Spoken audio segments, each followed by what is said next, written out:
හොඳයි ආයුබෝවන් ඔයගොල්ලෝ සියලු දෙනාටම අපි අද එකතු වෙලා ඉන්නේ අපොස්ස සාමාන්‍ය පෙළ තොරතුරු සහ සංවේදන තාක්ෂණික කියන විෂය යටතේ සමර්පණ මෘදුකාංග පිළිබඳව පසුගිය විභාග ප්‍රශ්න පත්‍ර සාකච්ඡාවත් එක්කයි එකතු වෙලා ඉන්නේ.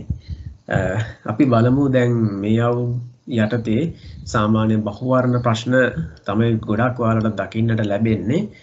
බහුවර්ණ ප්‍රශ්න දෙකක් විතර වගේ අපිට එනවා. ඊට අමතරව රචනා ප්‍රශ්නත් වරින් වර අවුරුදු වල ඇවිල්ලා තියෙනවා. ඉතින් සමහර විට ඉතින් මේකෙන් ඒ තරම් ලොකු ලකුණු සංඛ්‍යාවක් ඔයාලට නොලැබුණා වුණත් ඒ ගන්න පුංචි ලකුණු සංඛ්‍යාව ලකුණු 4ක් වගේ සංඛ්‍යාවක් වුණත් ගොඩක් ඔයාලට විභාගයේදී අතිශය තීරණාත්මක වේවි ඔයාලගේ ඒ සාමර්ථ්‍යයක් ලබා ගැනීම සඳහා. අපි බලමු 2019 අවුරුද්දේ 17 වෙනි ප්‍රශ්නයේ හැටියට තමයි මේ බහුවර්ණ ප්‍රශ්නය ඇවිල්ලා තින්නේ මේ පාඩම යටතේ. ඒකේ අහනවා ඔබ සංස්කරණය කරමින් පවතින ඉලෙක්ට්‍රොනික සමර්පණයකට ඔබට හිස් කතාවක් ඇතුළත් කිරීමට අවශ්‍යව ඇත. මේ කාර්යය සාර්ථක කර ගැනීම සඳහා පහත කුමන සඳහන් යතුරු සංයෝජනය භාවිතා කළ යුතු වන්නේද? ඒ කියන්නේ දැන් ඕගොල්ලෝ ප්‍රසන්ටේෂන් software එකක් ඕපන් කරගෙන ඉන්නකොට අපි දන්නවා ඒකේ ස්ලයිඩ්ස් විදිහට තමයි අපි හැම දෙයක්ම ගන්නෙ. ස්ලයිඩ්ස් ඇතුලේ තමයි අපි හැම දෙයක්ම ඇතුළත් කරන්නේ. එක ස්ලයිඩ් එකක් තියෙද්දි අපිට තව අලුත් ස්ලයිඩ් එකක් ඇතුළත් කරගන්න අවශ්‍යයි. එහෙම වුණාම අපි ඒකට key stroke එකක් විදිහට ගන්නෙ කොහොමද? ඒ කියන්නේ අපිට new slide එකක් add කරගන්න පුළුවන් බටන් එකක් තියෙනවා ribbon bar එකේ. ඒක මේ මොකද්ද key stroke එක කියලා යහන්නේ. එතකොට ඒ සඳහා අපිට නියමිත key stroke එක වෙන්නේ control එකයි m එකයි. control m. ඒ කියන්නේ පළවෙනි උත්තරේ.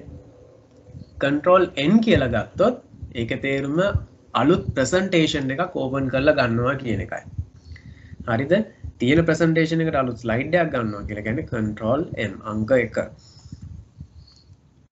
කොට 18 වෙනි ප්‍රශ්නය ඒ අවුරුද්දේ ඉලෙක්ට්‍රොනික සමර්පණ මෘදුකාංගයක කුමන ගුණාංගයක් භාවිතා කරමින් එහි කතාවක සන්ධාර සැකසුම එහෙම නැත්නම් content arrangement එක පහත පෙන්වා ඇති සැකසුම එකේ සිට සැකසුම දෙක අවස්ථාවට මාරු කරගත හැකිද කියන එකයි අහන්නේ.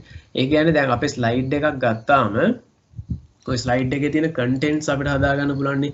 උඩින් ටයිටල් එක මැද්දෙන් මොකක් හරි ටෙක්ස්ට් බොක්ස් එකක් එහෙම නැත්නම් ඒක chart එකක් මොනවා හරි. එතකොට දැන් ඒක තියෙන මොකක් හරි ක්‍රමවේදයට අපි කියනවා layout එකක් කියලා. හරිද? එතකොට මේ ස්ලයිඩ් layout එක අපිට වෙනස් කරගන්න පුළුවන්කම තියෙනවා. මේ අපිට change කරගත්තායින් පස්සේ. හරිද? එතකොට මේ අංක 1 තමයි මේකට නිවැරදි උත්තරය වෙන්නේ.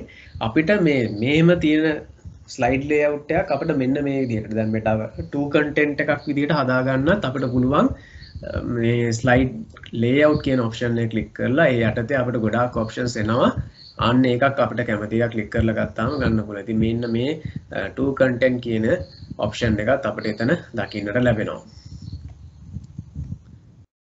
අංක 20 ඉලෙක්ට්‍රොනික සමර්පණයක ගුණාත්මක භාවය ඉහළ නැංවීම සඳහා පහත සඳහන් කුමක් යෝග්‍ය වේද කියලා අපෙන් අහනවා. ඉලෙක්ට්‍රොනික සමර්පණයක ගුණාත්මක භාවය ඉහළ නැංවීමට අපි දන්න සාමාන්‍යයෙන් අපි ප්‍රසන්ටේෂන්ස් නිර්මාණය කරනකොට ටික වෘත්තීයමය මට්ටමින් තමයි අපි ඒවා නිර්මාණය කරන්න ඕනේ. ප්‍රේක්ෂකයන්ට බලාගෙන ඉන්න තිරසක් ඉස්සරහට තමයි අපි ඒවා නිර්මාණය කරන්න යන්නේ. ඉතින් ඒක නිසා අපි ඒ වගේ ඒවා නිකන් ආවට ගියට හදන්නෙත් නැහැ. එතකොට ඒවා අපිට මෙන්න මේ කාරණා තුනක් දීලා තිනවා. අපි බලමු A කියන එක යටතේ කියනවා කතාවක පවතින පාට පේලි ගණන 6 සිට 9 අතර සංඛ්‍යාවකට සීමා කිරීම. ඔව් ඒ කියන්නේ ස්ලයිඩ් එකක තියෙන මේ ටෙක්ස්ට් ලයින්ස් ගාන පුළුවන් තරම් අඩු කරලා තියාගන්න එක හොඳයි. 6යි 9යි අතර සංඛ්‍යාව තිබුණොත් හොඳයි කියලා කියනවා. ඔව් ඒක හරි. ඒක වඩා හොඳයි. එකම කතාව තුල පින්තූර සහ ප්‍රස්ථාර විශාල වශයෙන් භාවිතා නොකිරීම. ඔව් ඒකත් හරියටම හරි. මොකද මේ එක ස්ලයිඩ් එකක් ඇතුලේ අපි පුළුවන් තරම් එක පින්තූරයක් උපරිම දෙකක් හරි ප්‍රස්ථාරයක් වුණත් අපි සාමාන්‍ය විහිදුවල පෙන්වන්න ඕන නිසා ප්‍රස්ථාර එකක් විතර වගේ තමයි අපි එන්ලාර්ජ් කරලා දාන්නේ. ඉතින් ඒක නිසා මේ කියන කතාව හරි. C සෑම කතාවකම රතු වර්ණය වැඩි වශයෙන් යොදා ගැනීම. සෑම කතාවකම රතු වර්ණය වැඩි වශයෙන් යොදා ගැනීම. ඒකට ඔයගොල්ලෝ මොකද කියන්නේ? සාමාන්‍යයෙන් අපි කදාවක යතුර වැඩි වශයෙන් යොදා ගැනීම නම් කරන්නේ නැහැ. මොකද රතු යොදාගන්නෙත් ඇත්තටම දැන් කැපිලා පේන වර්ණයක් නිසා අර අත්‍යවශ්‍ය කාරණාවකදී හොඳට අර හයිලයිට් කරලා පොයින්ට් කරලා පෙන්වන්න ඕන නම් විතරයි අපි යොදාගන්නේ. ඉතින් ඒක ටිකක් අර ප්‍රේක්ෂකයාගේ ඇහැටත් අමාරු වර්ණයක් නිසා අපි ගොඩාක් රතු වර්ණය ගොඩක් යොදා ගන්න භාවිතා කරන්නේ යන්නේ නැහැ. ඒ නිසා මේකේ නිවැරදි පිළිතුර වෙන්නේ A සහ B පමණයි. කියන්නේ අංක 1 කියන එක. හරිද? 2018 MCQ 16 වෙනි ප්‍රශ්නය කදා දැකුම් දසුනේ නැත්නම් ස්ලයිඩ් ෂෝ රිවිව් එකේ පවතින සමර්පණයක ඊළඟ කදාවට යෑමට හරිද මේ නෙක් මෙන්න මෙහෙම enter යතුර escape යතුර space යතුර කියන කුලකයේ යතුරු අතරින් ඇති කුමන යතුරු භාවිතා කළ හැකිද කියලා අහනවා. හරිද? එතකොට දැන් අපිට කීපයක්ම දීලා තියෙනවා. ස්ලයිඩ් ෂෝ view එකක් විදිහට ගියොත් හරිද ස්ලයිඩ් ෂෝ view එකක් විදිහට ගියොත් අපිට ඊළඟ ස්ලයිඩ් එකට යන්න අපිට කීබෝඩ් එකෙන් මෙන්න මේ කීස් තුනෙන් ඊළඟ ස්ලයිඩ් එකට යන්න මේ කීස් තුනේ මොන මේ යතුරුද තුනද අපි මොන යතුරුද අපිට පාවිච්චි කරන්න පුළුවන් කියලා.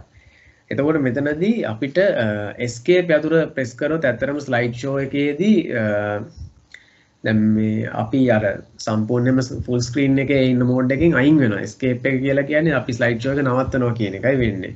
ඒ නිසා ඒක නම් අපිට ගැලපෙන්නේ enter key එකයි space key එකයි ওই දෙකෙන් එකක් press කරා නම් අපිට ඊළඟ slide එකට යන්න පුළුවන්. හරිද? එහෙම නැත්නම් ඇත්ත වශයෙන්ම ඊළඟ මේ animation එක ක්‍රියාත්මක වුණාට පස්සේ ඒ සියලුම animations ක්‍රියාත්මක වුණාම ඊළඟ ඒකට යන්න පුළුවන්. ඒ වගේම තමයි space key එක press කරාම අපිට ඊළඟ එකට යන්න පුළුවන්. හරිද? නිසා පළවෙනි උත්තරේ තමයි ඒකට එන්නේ. ඊළඟට අපි අවුරුද්දේ මොන රචනා ප්‍රශ්නයක් ඇවිල්ලා තියෙනවා. හතරවෙනි ප්‍රශ්නේ දෙවෙනි කොටසක් විදිහට අපිට දීලා තියෙනවා. ලකුණු 5ක විතර කොටසක්. ඒකේ මෙන්න මෙහෙමයි තියෙන්නේ. A සිට D දක්වා ලේබල් මගින් පෙන්වා ඇති සමර්පණ මෘදුකාංගයක කදා පිරිසැලසුම් ටික සලකන්න. අපිට දැන් මේකේ අර ස්ලයිඩ් ලේඅවුට්ස් ගැන අපිට ඔන්න හතරක් දීලා තියෙනවා උදාහරණ. දැන් මේකෙන් අපෙන් අහන්නේ මෙන්න මේ අපිට ලිස්ට් එකක් දීලා තියෙනවා. මේ ලිස්ට් එකෙන් A B C D කියන්නේ මොනවාද ඒවට කියන නම් කියන එක තමයි අපිට හඳුන්වලා දෙන්න තියෙන්නේ. ඉතින් ඒක එච්චර අමාරු දෙයක් නෙමෙයි. මේකේ ඔබට පේනවා ඇති A කියන එකේ ප්‍රධාන වශයෙන්ම ටයිටල් එකක් තමයි ඒකේ සඳහන් කරලා තියෙන්නේ. ඒ හේතුව නිසා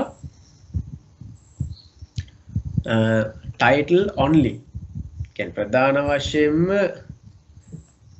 ටයිටල් එකක් ටයිටල් ස්ලයිඩ් එකක් ගැන තමයි මෙතන සඳහන් වෙන්නේ. කියන්නේ අපි ඕනෑම අපේ ප්‍රසන්ටේෂන් එක ආරම්භක ස්ලයිඩ් එක විදියට අපිට මේක යොදා ගන්න පුළුවන්. කොහොම නැතත් අපි PowerPoint වලින් හරි එහෙම නැත්නම් Impress හරි මොනවා හරි ප්‍රසන්ටේෂන් software එකක් ඕපන් කරපු ගමන්ම first slide එකේ මෙන්න මේ layout එක තමයි අපිට දෙන්නේ. එතකොට මේ අපේ ප්‍රසන්ටේෂන් එකේ මාතෘකාව, ඒකේ උපමාතෘකාව ඒ දෙක යොදා ගන්න අපිට පුළුවන්. ඒ නිසා මාතෘකා කතාව තමයි ඒකට හරි උත්තරේ වෙන්නේ. title slide. B ඔයාලට පේනවා ඇති. ඒකේ තියෙනවා යම්කිසි කියන්නේ එකම දේ දෙකක් තියෙනවා. අපි ඒකට කියනවා to content. එහෙම නැත්නම් ද්විත්ව සන්ධාර කියලා. B කියන එකට එන්නේ ද්විත්ව සන්ධාරක කතාව. නැත්නම් to content slide කියන එක. C කියන්නේ කිසිම දෙයක් නැහැ. අපි ඒක හඳුන්වනවා blank slide එකක් විදිහට. එහෙම නැත්නම් හිස් කතාව හැටියට. D කියන එකට අපි යොදාගන්නේ මොකද්ද? ඒකේ තියෙන title only කියන එක. හරිද? මාතෘකාව පමණක් ඒකේ තියෙනවා. හරිද? title only slide එකක් විදිහට අපි ඒක හඳුන්වනවා. එතකොට ඕකේ තියෙන B කොටසේ සඳහන් වෙනවා පහත පෙන්වා ඇති දසුන් අතුරින් කදා ස්ථානගත කර සකස් කිරීම සඳහා වඩාත්ම යෝග්‍ය කුමන දසුනද?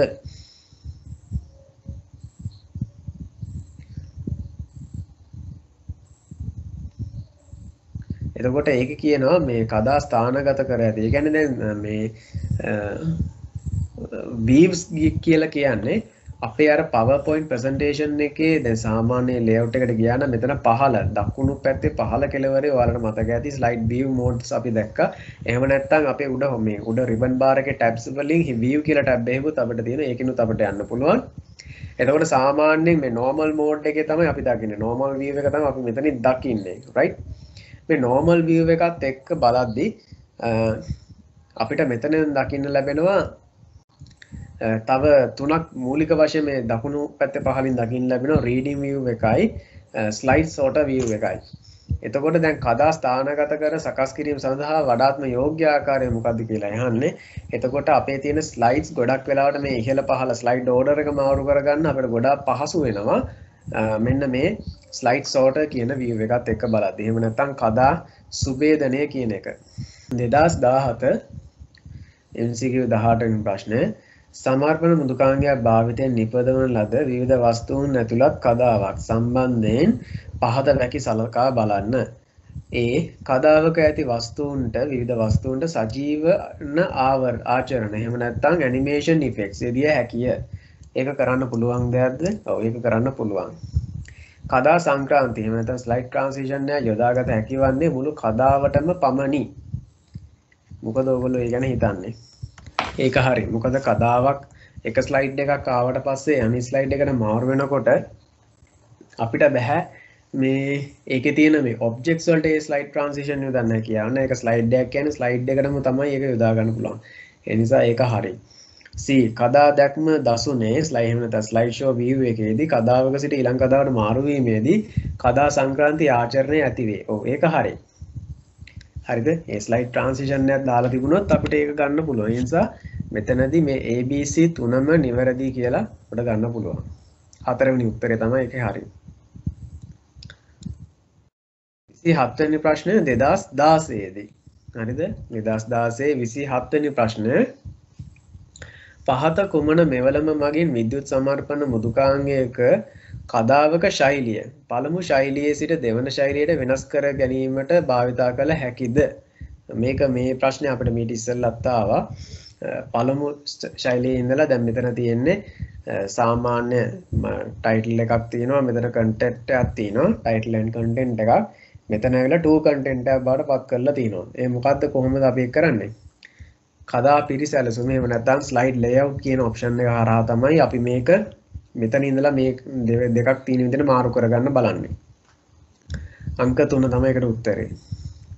අංක 28 2016 විද්‍යුත් සමර්පණ මෘදුකාංගයක් මගින් කදා දර්ශනය නැත්නම් ස්ලයිඩ් ෂෝ එක ඉදිරිපත් කිරීමේදී පාට හා රූප දර්ශනය වීම කළමනාකරණයට යොදාගත හැකි මෙවලම කුමක්ද? මොකක්ද ඒ සඳහා අපිට යොදා ගන්න පුළුවන්කම තියෙන්නේ? ඇනිමේෂන් කියන එක. හරිද? ඒ කියන්නේ මේ දැන් ඇනිමේෂන්ස් අපියර් වෙන ආකාරය අපිට ඒ ඕඩර් එක හදා ගන්න පුළුවන්කම තියෙන්නේ. හරිද? එන අපියරන්ස් එක හදා ගන්න පුළුවන්කම තියෙන ඇනිමේෂන් කියන ඔප්ෂන් එක හරහා. අංක 4. 2015 අංක 16 සමර්පණ මෘදුකාංග සම්බන්ධයෙන් පහත දී ඇති වගන්ති සලකා බලන්න. ඒ කදා සංක්‍රාන්තියක් එහෙම නැත්නම් ස්ලයිඩ් ට්‍රාන්සිෂන් එකක් යනු ඒක කදාවකින් තවත් කදාවකට මාරු වෙන විට ඇතිවන දෘශ්‍ය චලනයක් වේ. හරිද? විෂුවල් මූව්මන්ට් එකක් කියලාත් කියනවා. මොකද්ද ඒකට ඔයගොල්ලෝ හිතන්නේ? ඔව් ඒක හරි. ඉතින් දෘශ්‍ය චලනයක් නේ ඇත්තටම වෙන්නේ කදාවකින් තවත් කදාවකට මාරු වෙනකොට. හරි අර අපිට කර්ටන් අපි එහෙම වෙනවා වගේ අපිට ඒ වගේ ගොඩක් දේවල් යොදන්න පුළුවන් නේද? සජීවන යනු කදාවක ඇති තනි අයිතමයක් මත යෙදූ දෘශ්‍ය ආචරණයක් වේ. ඒක හරිද? ඔව් ඒකත් හරි. විෂුවල් ඉෆෙක්ට් එකක් නේ ඇනිමේෂන් එකක් කියලා කියන්නේ නේද? මොකක් හරි ඔබ්ජෙක්ට් එකක් අපේ දැන් පින්තූරයක් හරි ටෙක්ස්ට් එකක් හරි තියෙනවනේ ඒක අයිතම් එකක් වෙනවා. ඒකට යොදන්න පුළුවන් මේ දෘශ්‍ය ආචරණයක් තමයි ඇනිමේෂන් එක කියන්නේ. ඒක හරි. C සමර්පණයකට කටහඬ පටිගත කර ඇතුළත් කළ හැකිය. ඔව් ඒකත් කරන්න පුළුවන්. අපිට ඕන නම් මේ කටහඬ වෙනම නැරේෂන් එකක් කරන්න පුළුවන් අපේ ස්ලයිඩ් ෂෝ එකට. ඒ නිසා ABC සියල්ලම නිවැරදි. අංක 4 උත්තරේ වෙන්නේ. 2014 consider the following statements related to electronic presentation software. A.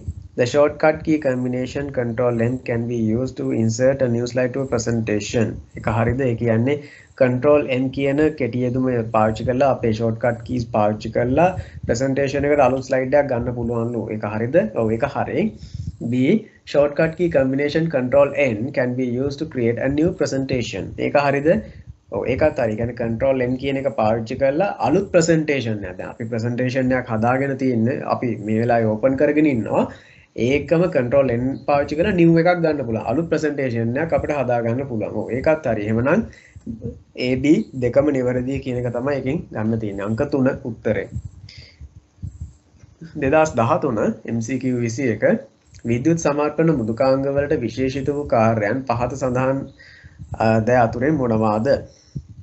ඒකෙදි අපෙන් අහනවා වස්තු සජීවනය object animation කියන එක. ඒක හරිද?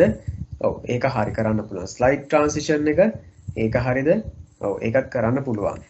ඊළඟට සෙවීම සහ ප්‍රතිස්ථාපනය කියන එක ගත්තොත් මොකද කියන්නේ? සෙවීම සහ ප්‍රතිස්ථාපනය කියන එක ඇත්තටම find and replace කියන එක මේ option එක තියෙනවා presentation software වල අපිට තියෙනවා. හරිද? ඒ වුණාට දැන් මෙතන අහන්නේ විශේෂිත වූ කාර්යයන් මොනවද කියලා අහන්නේ. එහෙමනම් නිවැරදි උත්තරය වෙන්නේ A හා B පමණයි. මොකද දැන් සෙවීම සහ ප්‍රතිස්ථාපනය කියන එක ඇත්තටම කියනවා නම් මේ වදන් සැකසුම් මෘදුකාංග වලත් එනවා. මේ අපේ පැතුරුම්පත් මෘදුකාංග වලටත් තියෙනවා. සමර්පණ මෘදුකාංග වලටත් තියෙනවා. හරිද?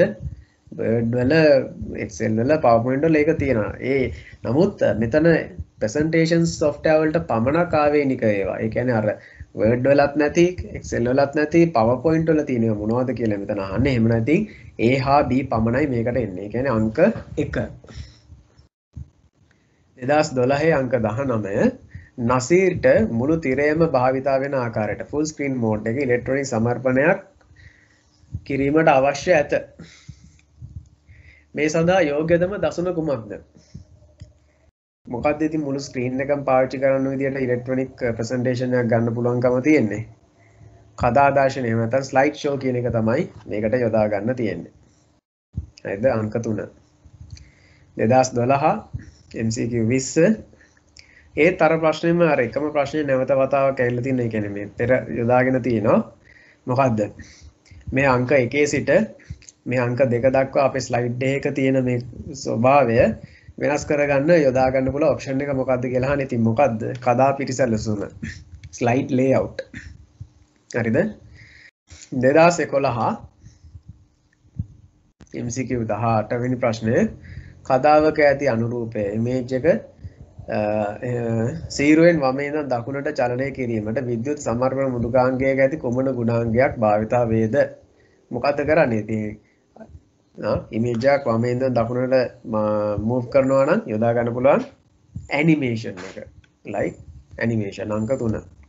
2010 MCQ 19 වෙනි ප්‍රශ්නය ඔබ ශ්‍රී ලංකාව පිළිබඳව ඉදිරිපත් කිරීම පිළියෙල කරන්නේ යයි උපකල්පනය කරන්න.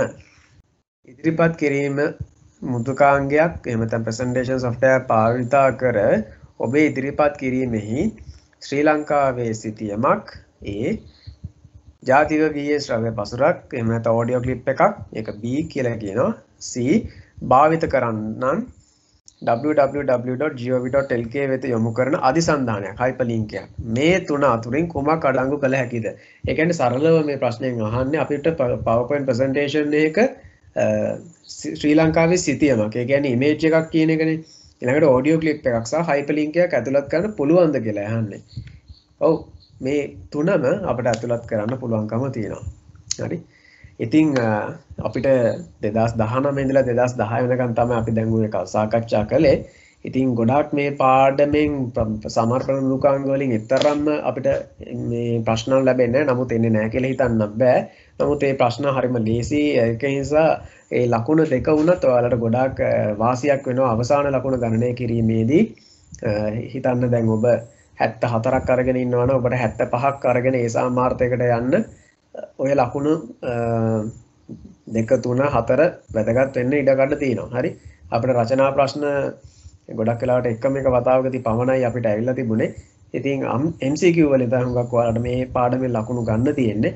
ඒ නිසා එක ලකුණ දෙක වුණත් ගොඩාක් වැදගත් වෙනවා. ඒ නිසා හොඳට මේ පාඩම ගැන අධ්‍යයනය දෙන්න. එහෙනම් අපේ මේ ප්‍රශ්න පත්‍ර සාකච්ඡාව මෙතන අවසන් කරමු. ගොඩාක් ස්තුතියි මාත් එක්ක දුන්නාට. සුබ දවසක් ඔයාලා සියලු දෙනාටම.